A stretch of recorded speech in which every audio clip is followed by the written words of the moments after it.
Hello dear students, you are welcome in RK Institute. I am Dr. RK Saini and today I am going to discuss P block element. जैसे मैंने आपको इससे previous class में बताया था कि P block element NEET and JEE दोनों exam point of view से इंपॉर्टेंट टॉपिक हैं। मैंने आपको बोरॉन फैमिली के कुछ कंपाउंड एक्सप्लेन किए थे। आज मैं ग्रुप नंबर 14 के कुछ कंपाउंड और एलिमेंट को डिस्कस करूंगा। इसमें ग्रुप नंबर 14 यानी कार्बन फैमिली ग्रुप 14। सबसे पहले इसमें कार्बन एंड सिलिकॉन को डिस्कस करूंगा, उनके एलोट्रॉप्स वगैरह, फिर उसके बाद में कंपाउंड। सबसे पहले बात करूंगा मैं allotropic form of carbon. Allotropic form of carbon. तो देखो कार्बन के एलोट्रॉप्स मेनली टू टाइप्स के होते हैं। एक को तो कहते हैं अपन क्रिस्टलाइन और एक को कहते हैं एमोर्फस। अब आप समझो पहले, जैसे आप सॉलिड स्टेट में पढ़ते हो ना, what do means by crystalline solid and amorphous solid. एक लाइन बोलते हो, solid in which constituent particles are orderly arranged in long range sequentially arranged. When particles are irregularly or randomly or short range, then they are amorphous. तो crystalline में particle यानी carbon particle का regular arrangement होगा, उसको crystalline बोलेंगे, इसलिए कोई geometry होगी। एमोर्फस में पार्टिकल का कोई रेगुलर अरेंजमेंट नहीं होगा, इसलिए कोई ज्योमेट्री नहीं लिखूंगा। तो क्रिस्टलाइन फॉर्म तीन होती है, आपको समझा देता हूं, जिनकी स्ट्रक्चर आपको मालूम है, वो सब क्रिस्टलाइन। एक तो डायमंड,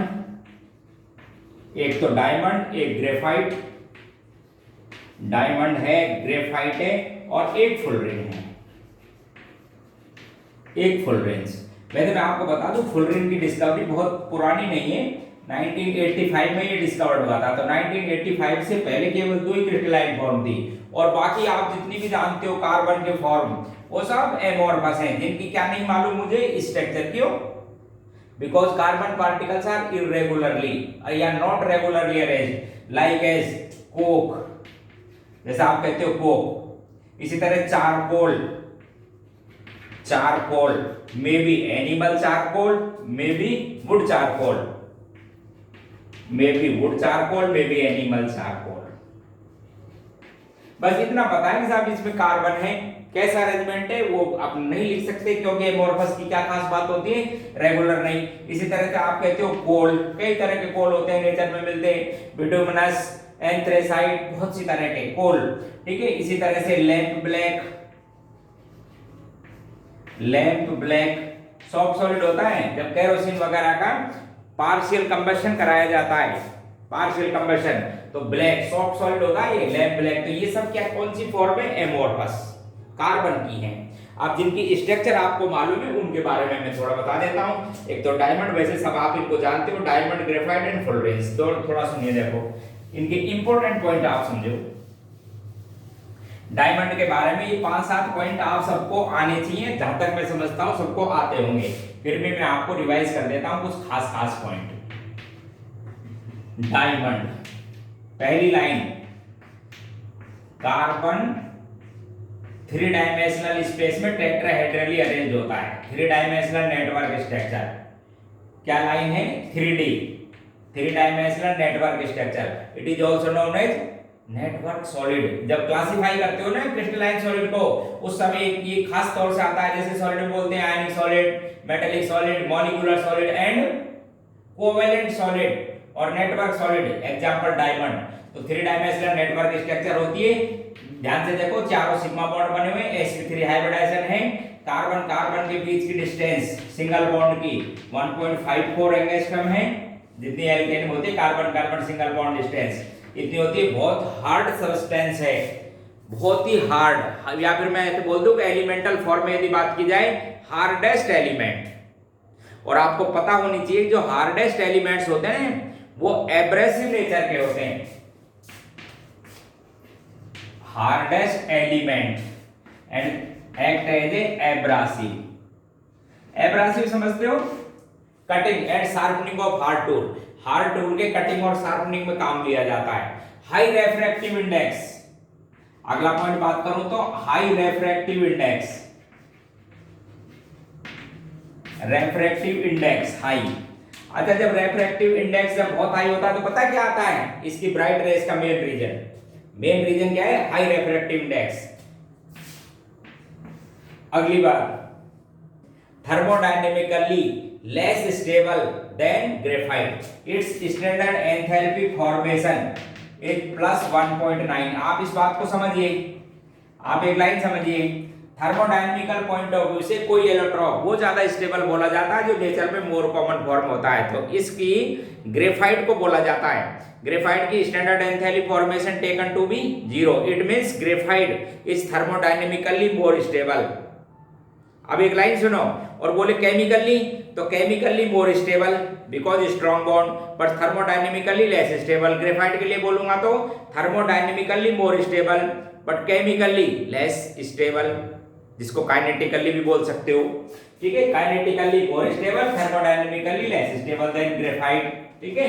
तो ये कुछ खास पॉइंट थे मेरे पास में किसके बारे में, डायमंड के लिए। एक आध और चीज समझा दूं आपको डायमंड के पॉइंटों में, देखो, नहीं तो इसके अंदर कोई फ्री इलेक्ट्रॉन होता नहीं ion, therefore it is bad conductor और insulator of the electricity, current pass नहीं होता इसके अंदर, but it is good conductor of the heat energy, यानी हीट का गुड कंडक्टर।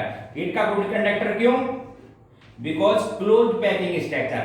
तो ये जब इस टाइप के लेटिस मिलता है, इसका आपको समझा देता हूं, क्लोज पैक्ड स्ट्रक्चर, और जब क्लोज पैक्ड स्ट्रक्चर होते हैं ना, जो एटम बिल्कुल पास में होते हैं, तो हीट का कंडक्शन, आप इसको हीट करोगे तो ये हीट का कंडक्शन इजी हो जाता है, तो it is good conductor of heat energy. आपको बता दूं, कॉपर वायर के कंपैरिजन में 6 टाइम बेस्ट कंडक्टर है किसका, हीट एनर्जी का, but it is insulator, current pass नहीं होता इसके अंदर, इंसुलेटर। तो इस बात को ध्यान रखना आप, इंसुलेटर है। दूसरी लाइन, तो ये अच्छा केमिकली इनर्ट है, रिएक्शन नहीं करता, बहुत स्टेबल। एक बात और कि नॉन एलिमेंट में रूम टेम्परेचर पर सबसे लोएस्ट एंट्रोपी क्या है इसकी, सबसे कम। इसका मतलब समझते हो, यानी इसके अंदर जो डिसऑर्डर या जो क्या बोलते हैं पार्टिकल्स का जो रैंडम अरेंजमेंट है वो सबसे कम। ऑर्डिनरी टेम्परेचर पर या रूम टेम्परेचर पर ऑल नॉन एलिमेंट में सबसे कम एंट्रोपी है इसकी। इसका मतलब पार्टिकल का रेगुलर अरेंजमेंट या मोर रेगुलर अरेंजमेंट है इसमें, समझ गए। तो ये मैंने कुछ आपको बात बताई किसके बारे में, डायमंड के बारे में। ये 2-3 बात आपको ध्यान रखनी बहुत जरूरी थी इसके अंदर। हार्डेस्ट है एलिमेंट में, एब्रासिव नेचर का होता है, बैड कंडक्टर होता है इलेक्ट्रिसिटी का, गुड कंडक्टर है हीट एनर्जी का या हीट का।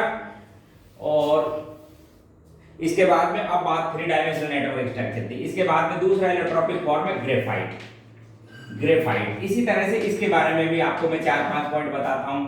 2 डायमेंशनल सीटी स्ट्रक्चर है जिसके अंदर जो कार्बन की हेक्सागोनल रिंग में जुड़ी होती है, कार्बन इसके अंदर हेक्सागोनल रिंग में अटैच होती है कार्बन, इस तरह से। जैसे ये मैंने आपको कुछ इसकी कार्बन के फॉर्म लिखे, इस तरह से क्या बनी रहती है, हेक्सागोनल रिंग। तो 2 डायमेंशनल सीट स्ट्रक्चर है जिसमें कार्बन किस फॉर्म में होती है, हेक्सागोनल रिंग में होती है। एक कार्बन, ध्यान से देखो, एक कार्बन 3 तो बनाती है ये सिग्मा बॉन्ड, और एक बनेगा आपके पास में pi bond. Side by overlapping से क्या बना रहता है, पाई बॉन्ड, इस तरीके से एक बना रहता है पाई बॉन्ड। तो समझना ध्यान से, जैसे डबल फिर सिंगल फिर डबल फिर सिंगल, इस तरह से चलता रहता है ना। तो 2 dimensional sheet structure in which carbon atoms are arranged in hexagonal ring. Carbon has sp2 hybridization and अब देखो ये जो पाई बॉन्ड है ना, आपको इसको आप ऐसे बोल सकते हो fused benzene ring. Graphite treated as a fused benzene ring. Benzene में भी कैसे ही होता है, डबल सिंगल, लेकिन फ्यूज्ड रिंग है, तो फ्यूज्ड बेंजीन रिंग के जैसा बोल सकते हो। जो पाई बॉन्ड है यहाँ पर भी डिलोकलाइज रहता है इन द रिंग।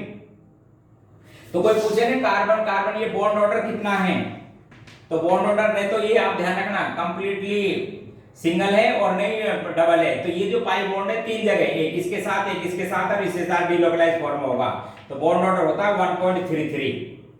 कार्बन की जो डिस्टेंस है, कार्बन की जो डिस्टेंस है, ये भी आपको बता दूं, ये भी नियरली बेंजीन के है। पता है बेंजीन में ये डिस्टेंस कितनी है, आपको ध्यान हो तो carbon bond distance 1.40 angstrom benzene, और यहाँ ग्रेफाइट में भी नियरली इतनी ही बोल सकते हो। समझ गए? वैसे वहां पर क्या है कि मॉलिक्यूल आइसोलेटेड फॉर्म में है, बेंजीन सेपरेट मॉलिक्यूल है, इसलिए सेपरेट मॉलिक्यूल होने की वजह से वहां पर बॉन्ड ऑर्डर 1.5 है।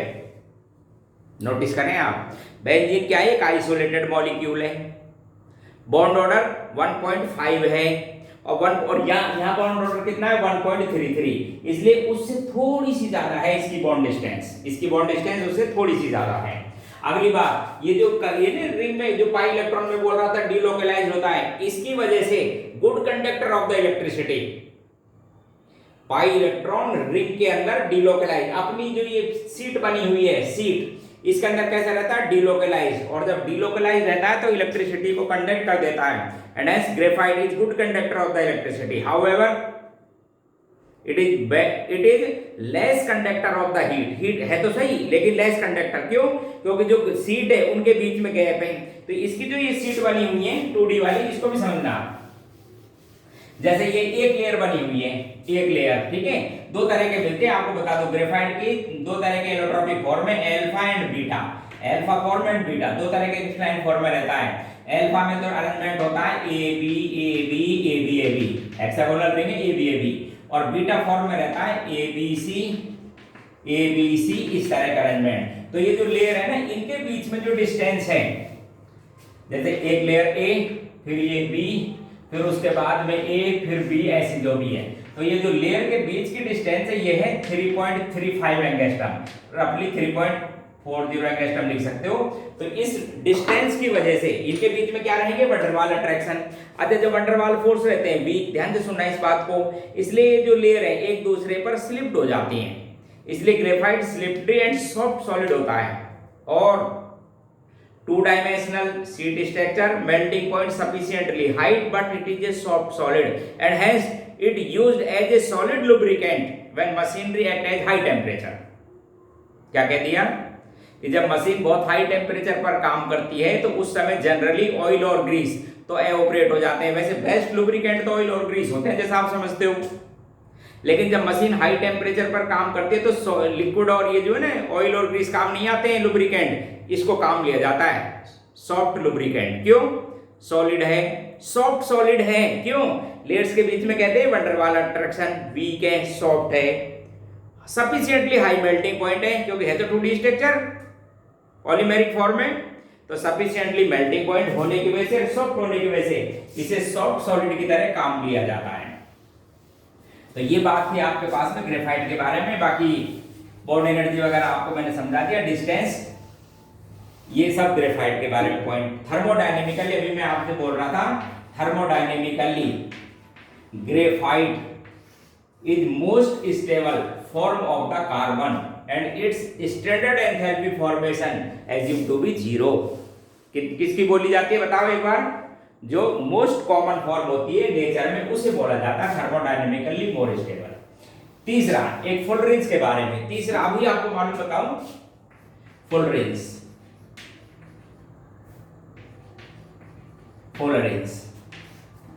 1985 में इसका पता लगा था। 3 केमिस्ट थे आपको बता दूं, एक तो क्रोटो, कॉर्ल एंड स्मेले। इन्होंने इसको डिस्कवर्ड किया था, इसको फुलरेंज को। पर्टिकुलरली आपको बता दूं C60 एंड C70 जो फुलरेंज है वो मोर कॉमन होती है, उनमें भी C60 ज्यादा है। इन्होंने डिस्कवर किया था, इनको नोबेल अवार्ड भी मिला था, आपको बता देता हूं, इनको नोबेल प्राइज मिली थी 1996 में केमिस्ट्री की, इस डिस्कवरी की वजह से। अब इसके बारे में थोड़ा सा आपको फुलरेंज के बारे में समझा देता हूं। जब ग्रेफाइट रोड्स को, ध्यान से सुनो,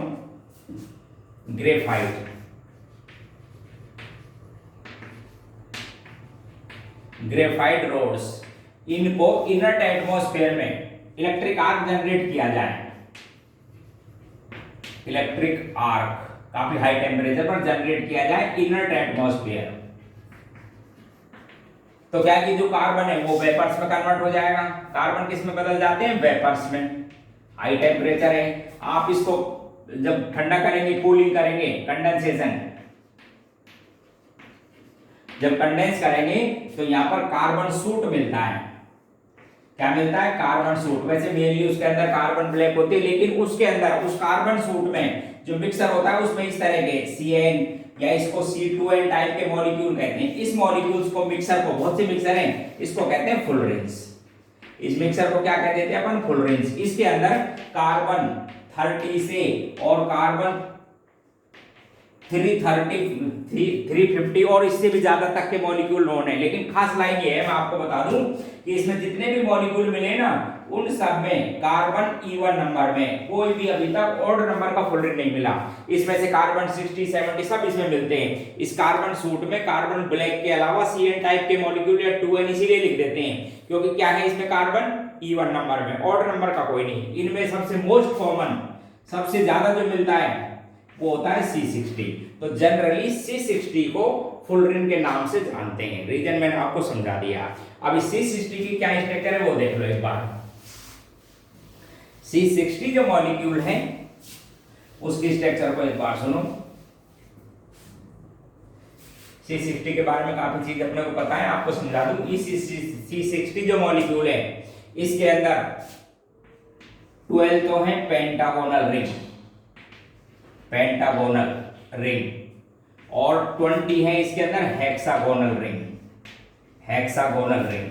अच्छा, क्या खास बात है आप सुन लो। ये जो पेंटागोनल रिंग है ये only fused only with hexagonal ring, ये केवल हेक्सागोनल रिंग से ही फ्यूज होती है। और ये जो आपके पास में हेक्सागोनल है fused with pentagonal as well as hexagonal. मतलब हिंदी में कहने का ये कि पेंटागोनल रिंग तो जुड़ी होती है केवल हेक्सागोनल से, और जो हेक्सागोनल रिंग्स हैं वो पेंटागोनल और हेक्सागोनल दोनों से जुड़ जाती हैं। अच्छा, ये जो स्ट्रक्चर बनती है एक डोम टाइप की होती है, होलोडोम, और मैं कह दूं रफली स्फेरिकल मॉलिक्यूल बनता है, फुटबॉल के जैसी स्ट्रक्चर होती है, सॉसर बॉल भी कहते हैं। इसका जो डिजाइन बनाया है मैं आपको समझा दूं। आर्किटेक्ट था अमेरिकन आर्किटेक्ट बकमिंस्टर फुलर। रुको,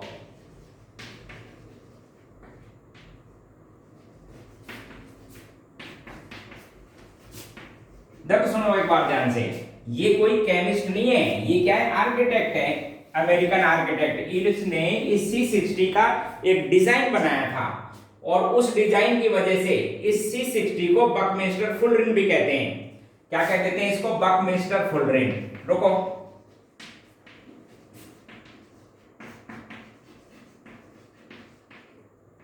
इसके एक तरह का देखा जाए तो ऑनर में या सम्मान में जिसने इसका डिजाइन बनाया था उसके नाम पर इसको बकमिंस्टर फुलरेन भी कहते हैं। इसको सॉसर बॉल, इसका जो डिजाइन है ना वो रफली स्फेरिकल बॉल के जैसा होता है, फुटबॉल के जैसा, इसलिए उसको सॉसर बॉल भी कहते हैं, सॉसर बॉल भी कहते हैं। कई बार बकी बॉल भी कह देते हैं, बकी बॉल भी कह देते हैं इसी को। और वो डिजाइन ऐसा था, क्या कह रहा था, इसके अंदर 12 तो होती है इसके अंदर पेंटागोनल रिंग, पेंटागोनल, और 20 होती है इसके अंदर हेक्सागोनल रिंग। और क्या खास बताई थी कि जो पेंटागोनल रिंग है वो ओनली हेक्सागोनल रिंग से ही फ्यूज होती हैं, और हेक्सागोनल, पेंटागोनल और हेक्सागोनल दोनों से जाते हैं। जैसे देखो आप यहाँ पे देखिए, ये एक रिंग है आपके पास में हेक्सागोनल रिंग, किससे फ्यूज होगी? हेक्सागोनल से भी हो सकती है और पेंटागोनल से भी। जैसे देखना आप, इसको लिखा मैंने हेक्सागोनल रिंग, ये फ्यूज होगी था हेक्सागोनल पेंटागोनल दोनों से। इधर देखो ये पेंटागोनल किससे फ्यूज होगी? ओनली हेक्सागोनल से। आप देखना इसको इसी तरह, ये थे मैंने अल्टरनेट लिख दिया आपको समझाने के लिए, कुछ रिंग दिखाई, ठीक है, कुछ मैंने आपको रिंग बताई, देखना एक बार।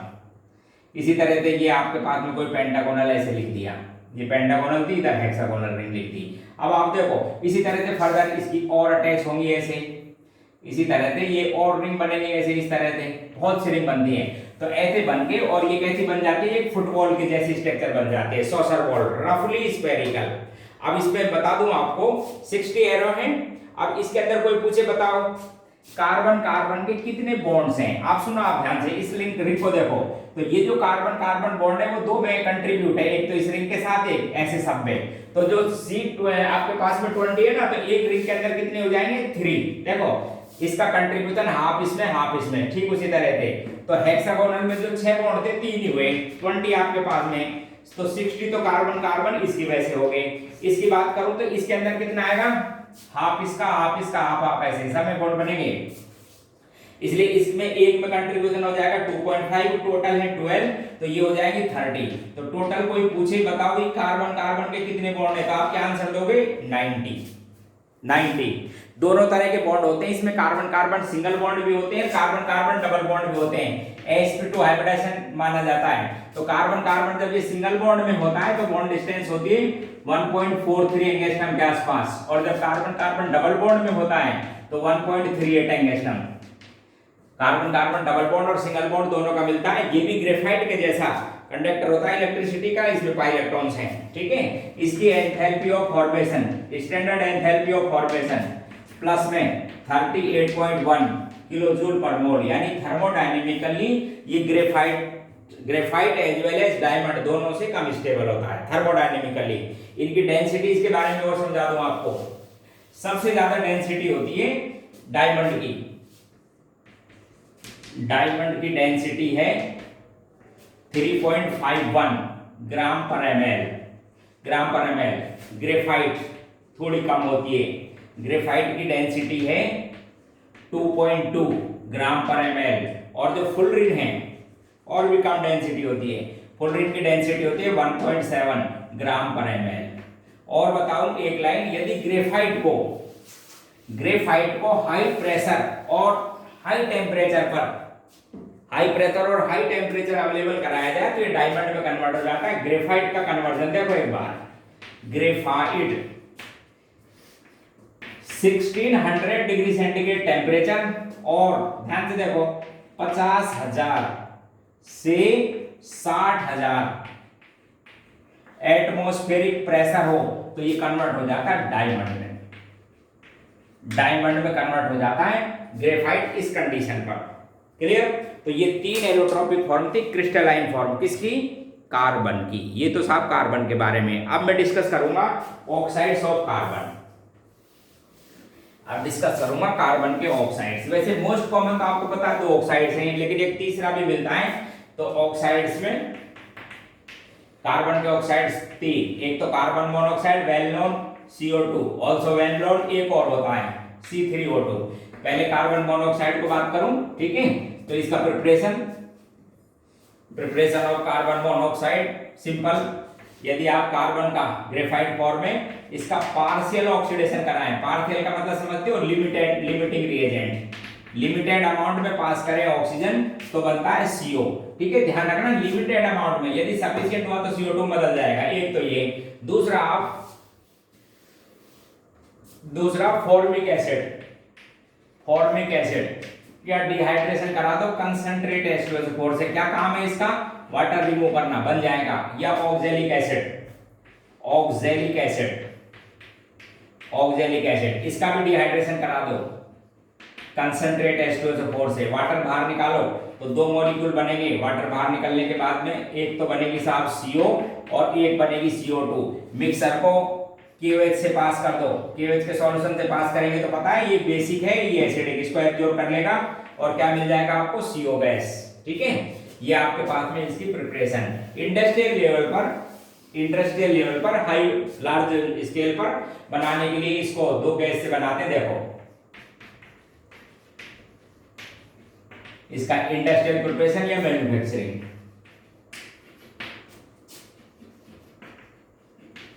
इसका मैन्युफैक्चर किया जाता है। एक तो कोक समझते हो, एलोट्रोपिक फॉर्म में I don't know structure because irregular arrangement. इसमें पास की जाती है स्टीम गैस है, स्टीम हाई टेम्परेचर पर करीब 1000 डिग्री सेंटीग्रेड पर इन प्रेजेंस ऑफ निकल कैटलिस्ट वगैरह की, तो ये CO प्लस H2 में कन्वर्ट हो जाती है। CO प्लस H2 गैस के मिक्सर को कई नाम है, इसको सिंथेसिस गैस भी कहते हैं। It is also known as synthesis gas. It is known as syngas, simple syngas, इसको syngas भी कहते हैं। और it is also known as water gas। अब मैं आपको समझाऊं, देखो इसको इसमें से आइसोलेट करने का एक सिंपल तरीका है। इसमें से ये जो गैसियस मिक्सर है ना, ध्यान से सुनिए, इस गैसियस मिक्सर को पहले तो सूटेबल कंडीशन पर टेम्परेचर कम करो, प्रेशर अप्लाई करो तो ये लिक्विड में कन्वर्ट हो जाता है और फिर डिस्टिलेशन किया जाता है। तो गैसियस मिक्सर से गैसियस कंपोनेंट को आइसोलेट करने की टेक्निक का नाम है liquefaction and distillation. Liquefaction and fractional distillation. उससे क्या है, अलग अलग टेम्परेचर पर, क्योंकि CO का बॉइलिंग पॉइंट ज्यादा है, H2 का कम है, तो जब बॉइलिंग पॉइंट अलग अलग होते हैं तो सेपरेट हो जाते हैं कंपोनेंट्स। तो पहले आप क्या करोगे, इसको लिक्विफाई देन डिस्टिलेशन। एक तो ये इसकी रिएक्शन थी। दूसरा और है कि यदि इस हॉट कॉक पे टेम्परेचर ये रखना, एयर पास कर दी जाए, क्या पास कर दी जाए, एयर। तो एयर में आप ध्यान रखना O2 एंड N2 दोनों होते हैं मेनली, ये होती है नियरली 21% और ये होती है 78%। ये जब पास कर दी जाए तब इस मिक्सर में जो बाहर निकलेगा ना उसको कहते हैं प्रोड्यूसर गैस। उसके अंदर CO प्लस N2 होती है मेनली, तो ये तो होती है 25% और 70% रहती है N2 और 5% रहती है अदर गैसेस। अदर्स में कितनी हो जाएंगी, 5%, जिनमें आपको बता दूं कुछ तो CO2 भी बनती है, कुछ नाइट्रोजन के अदर ऑक्साइड्स बच जाते हैं। तो इस पूरे मिक्सर को कहते हैं अपन, क्या नाम, प्रोड्यूसर गैस। क्या नाम है इसका, प्रोड्यूसर गैस। इसमें भी वही फ्रैक्शनल, इसको पहले लिक्विफिकेशन करो देन फ्रैक्शनल डिस्टिलेशन। तो ये इंडस्ट्रियल प्रिपरेशन है इसका। अब इसकी कुछ प्रॉपर्टीज आपको समझा दूं। Colourless, odourless and sweet smelling gas, but poisonous in nature. But poisonous in nature क्यों? Because it make more stable carboxy haemoglobin with blood, therefore blood does not form complex with oxygen, क्योंकि इसके संग complex बना दिया, और जब oxygen के नहीं कॉम्प्लेक्स नहीं बनाएगा, कार्बोक्सी हीमोग्लोबिन बन गया, कॉम्प्लेक्स नहीं बनाएगा तो बॉडी के पार्ट्स में ऑक्सीजन की सप्लाई नहीं करेगा। ये इसका पॉइजनस इफेक्ट है। क्या बन जाता है, कार्बोक्सी हीमोग्लोबिन बना लेता है ये CO के साथ में, समझ गए? तो ये इसका इफेक्ट था। अगली बात, neutral oxide, neutral oxide insoluble in water, it is reducing agent in metallurgy as well as in other element. आपको बता दूं इसके देखो इधर आयरन की मेटलर्जी में Fe2O3 कोक के साथ हीट कर दो, कोक के साथ हीट कर देते हैं तो 250 से 700 डिग्री सेंटीग्रेड तक ही ये इसको रिड्यूस कर देते हैं आयरन में, स्टेप वाइज। क्या स्टेप वाइज? पहले फेरिक को फेरस में, फर्दर टेम्परेचर ले लेने देना, फर्दर क्या बन जाता है आपके पास में, आयरन। इसी तरह से आयरन ऑक्साइड को नॉन मेटल से आयोडीन पेंटॉक्साइड को आयोडीन में कन्वर्ट कर दी। इस रिएक्शन का एक यूज भी आपको बताऊं, आयोडोमेट्रिक टाइट्रेशन। आयोडोमेट्रिक समझते हो ना, कंपाउंड में आयोडीन की परसेंटेज यदि कभी कैलकुलेट करनी हो तो आयोडीन लिबरेट कर लो, फिर आयोडीन को क्या करो, हाइपो के साथ ट्रीट करो, तो इसको आयोडोमेट्रिक टाइट्रेशन कहते हैं। यानी कंपाउंड में आयोडीन की परसेंटेज निकालने के लिए आप आयोडीन लिबरेट करो और फिर किसके साथ रिएक्शन करा देते हैं, इसकी हाइपो के साथ। स्टैंडर्ड सॉल्यूशन हाइपो समझते हो, Na2S2O3 बहुत इंपॉर्टेंट रिएक्शन है। जैसे एक तो बन जाता है साहब Na और बनता है Na2S4O6। इसका स्टैंडर्ड सॉल्यूशन लेते हैं, इसलिए ये वैल्यू पता लग जाती है कंपाउंड में से आई थी, ये कैसे पता लगेगी, समझ गए? तो ये इसकी रिड्यूसिंग नेचर है, जो नॉन मेटल और मेटल के ऑक्साइड्स को रिड्यूस कर देती है मेटल में, समझे? और समझो आप ध्यान से और सुनिए इसके बारे में। ये जो CO है ये एब्जॉर्ब हो जाती है ammoniacal solution of cuprous chloride, इसको ध्यान रखेंगे आप। Ammoniacal solution of cuprous chloride carbon monoxide को एब्जॉर्ब कर लेता है। तो कभी मिक्सर में से CO को आइसोलेट करना हो जिससे पास कर दो, ये क्या बना लेगा, इसके संग कॉम्प्लेक्स डी ब्लॉक एलिमेंट है, CO is strong field ligand and has B complex. तो CO को आइसोलेट करना हो तो क्यूप्रस क्लोराइड से पास कर दो इसको। ये साहब आपके पास में CO के बारे में बात थी। कार्बन मोनोऑक्साइड स्ट्रक्चर आप जानते ही हो, डायमैग्नेटिक है, ट्रिपल बॉन्ड है कार्बन कार्बन के बीच में, डोनर साइड ये, इसलिए आपको पता है कि सबसे स्ट्रॉन्गेस्ट लिगेंड है ड्यू टू सिनर्जिक इफेक्ट, इसलिए डी ब्लॉक के एलिमेंट के साथ स्टेबल कार्बोनिल कंपाउंड बनाता है, जैसे आयरन के वगैरह भी बता रहा था मैं आपको, समझ गए? ये आपके पास में किसके बारे में बात की मैंने, कार्बन मोनोऑक्साइड के बारे में। CO2 के बारे में ज्यादा बताने की कोई बात नहीं है, बस इतनी बात ध्यान रखें, प्रिपरेशन आपको मालूम है, कंबशन कराओ, किसी भी ऑर्गेनिक कंपाउंड का कंबशन कराओ, ऑलवेज CO2 ही मिलती है। स्ट्रक्चर भी आप जानते हो, एसिडिक नेचर का होता है, वाटर में सॉल्युबल है, दो तरह के, वाटर में जब सॉल्युबल है CO2 इसमें कन्वर्ट हो जाता है कार्बोनिक एसिड में, अनस्टेबल है, लेकिन इसके दो तरह के सॉल्ट बनते हैं जो स्टेबल हैं। डाइप्रोटिक एसिड है, कैसा है, डाइप्रोटिक, जैसे NaOH के 1:1 में रिएक्शन कराओगे तो बनेगा बाइकार्बोनेट, और जब टू मॉलिक्यूल लोगे बेस के या टू इक्विवेलेंट लोगे तो बनेगा कार्बोनेट। ध्यान रखना ये itself unstable but their salt may be carbonate and bicarbonate both are stable.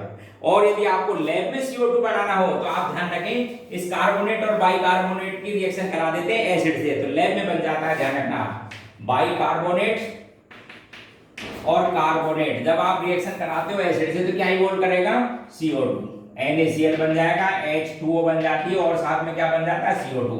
ठीक इसी तरह से कार्बोनेट से भी बना सकते हो, ये इसका लैब मेथड है, HCl से या किसी भी एसिड से रिएक्शन कराओ।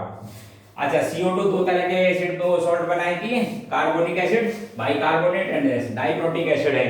दूसरा ड्राई जो CO2 होती है आपको समझा दूं, ड्राई CO2, सॉलिड CO2 को कहते हैं ड्राई कोल्ड भी कहते हैं, जो एज ए कूलिंग एजेंट काम ली जाती है।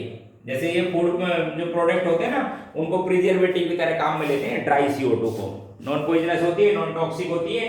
वैसे बाकी आपको बता दूं लो कंसंट्रेशन ही होती है, CO2 के एटमॉस्फेयर में कितनी कंसंट्रेशन है, ओनली 0.03% बाय वॉल्यूम। इससे ज्यादा कंसंट्रेट होने पर ये भी पॉइजनस इफेक्ट दिखाती है, तो इतनी कंसंट्रेशन तक नॉन पॉइजनस होती है CO2। ये बात थी आपके पास में CO2 के बारे में।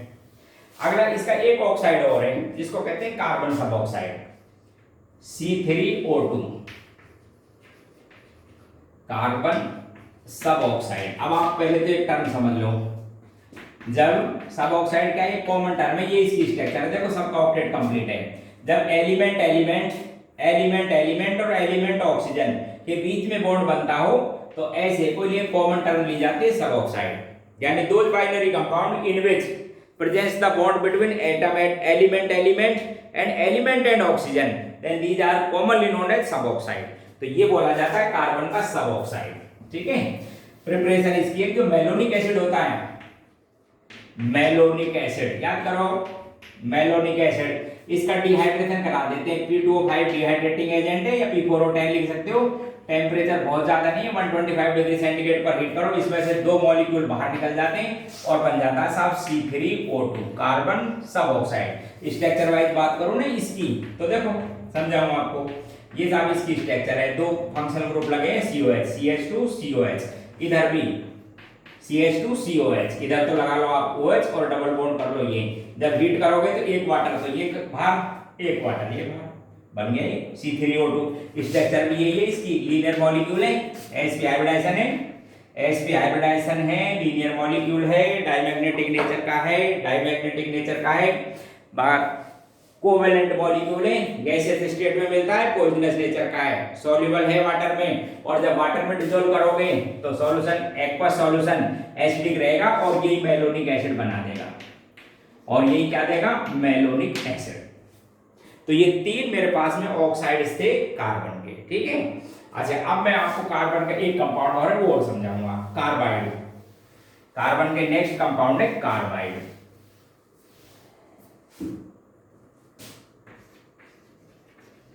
कार्बाइड्स इंट्रोडक्शन तो यही है, binary compound of carbon, binary समझते हो ना, दो element, binary compound of carbon in which carbon had low electronegativity, जिनमें कार्बन की इलेक्ट्रोनेगेटिविटी कम होनी चाहिए दूसरे एलिमेंट से, these are known as carbides. ये तो इसका इंट्रोडक्शन।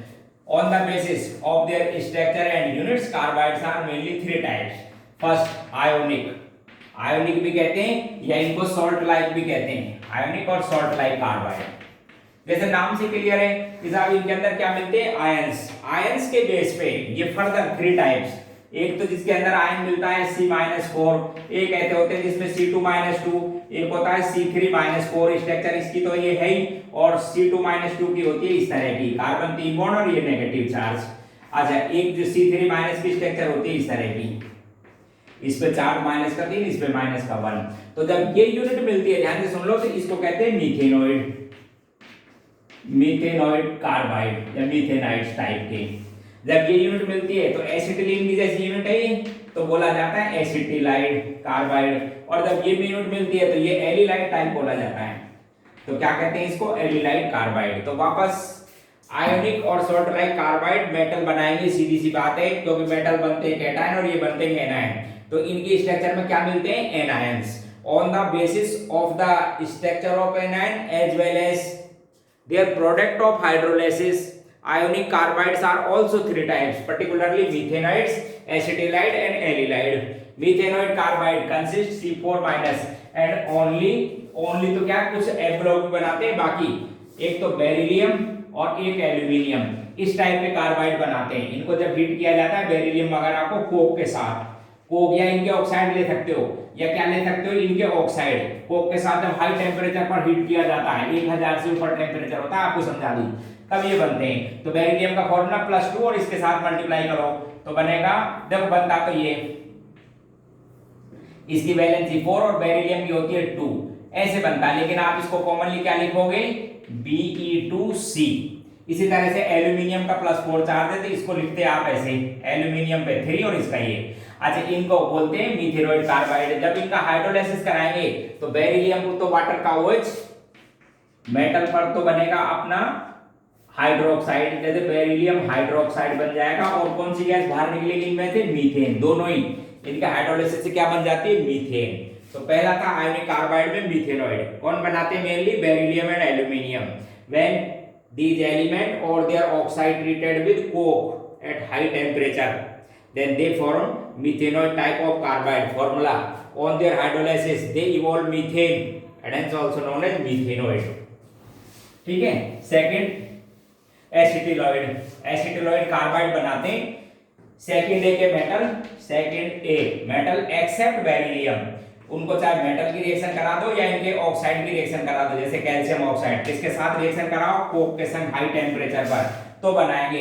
कैल्शियम +2 में है और ये भी -2 में, इसलिए फॉर्मूला ये बन गया कैल्शियम कार्बाइड।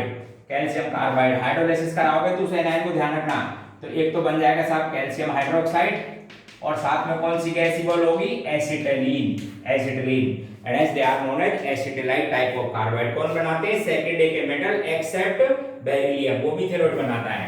थर्ड होते हैं एलिलॉइड।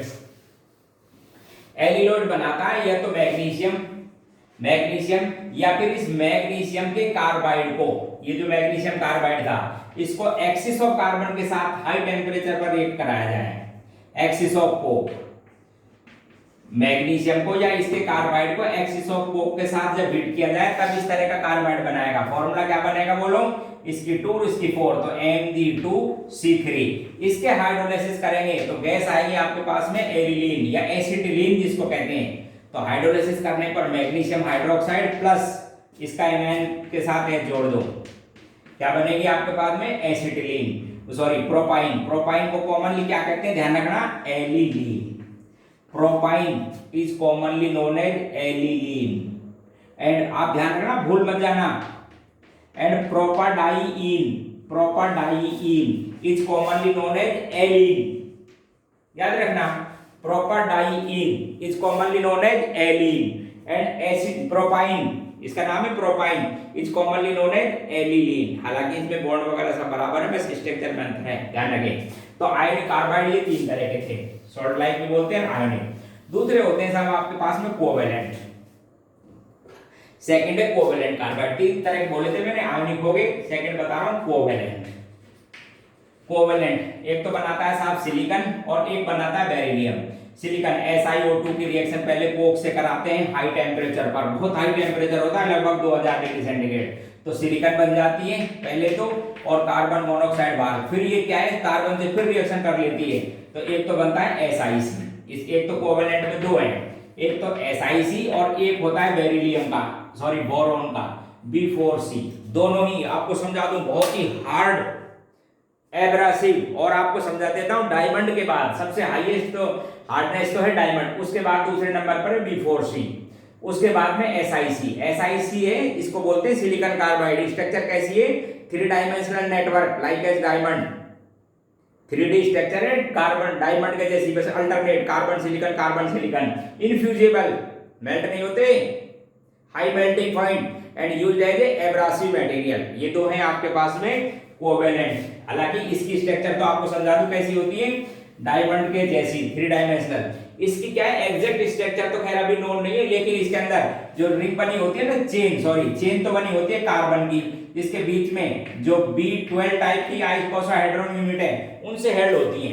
B12 icosahedron unit of boron, by which chain of carbon atoms are held, high क्या बोलते हैं उसको, हार्ड होता है, केमिकली इनर्ट, इनफ्यूजेबल, इस तरीके से कोवलेंट। और तीसरे होते हैं आपके पास में, थर्ड टाइप के होते हैं मेटेलिक। तीसरे कौन से होते हैं, मेटेलिक भी कहते हैं, और एक और नाम है इंटरस्टिशियल। इंटरस्टिशियल ये आपको डी ब्लॉक में होता है। देखो एक बार ध्यान से, डी ब्लॉक के जो हार्ड मेटल हैं, डी ब्लॉक के जो हार्ड मेटेलिक क्रिस्टल है ना, उनकी इंटरस्टिशियल साइड में जब कार्बन डिपॉजिट हो जाती है, याद करो, तो उनको कहते हैं इंटरस्टिशियल कंपाउंड। जब कार्बन होती है पर्टिकुलरली तो इंटरस्टिशियल कार्बाइड, हाइड्रोजन होती है तो इंटरस्टिशियल हाइड्राइड, नाइट्रोजन होती है नाइट्राइड, इस तरह के। तो डी ब्लॉक के एलिमेंट क्या बना लेते हैं, इंटरस्टिशियल कार्बाइड। तो ये मेरे पास में कार्बाइड के बारे में बात थी। ये कुछ कार्बन के कंपाउंड थे। अगली क्लास में सिलिकॉन के बारे में बात करूंगा, सिलिकॉन के कंपाउंड, सिलिकॉन का आइसोलेशन और उसके कंपाउंड। Okay, thank you.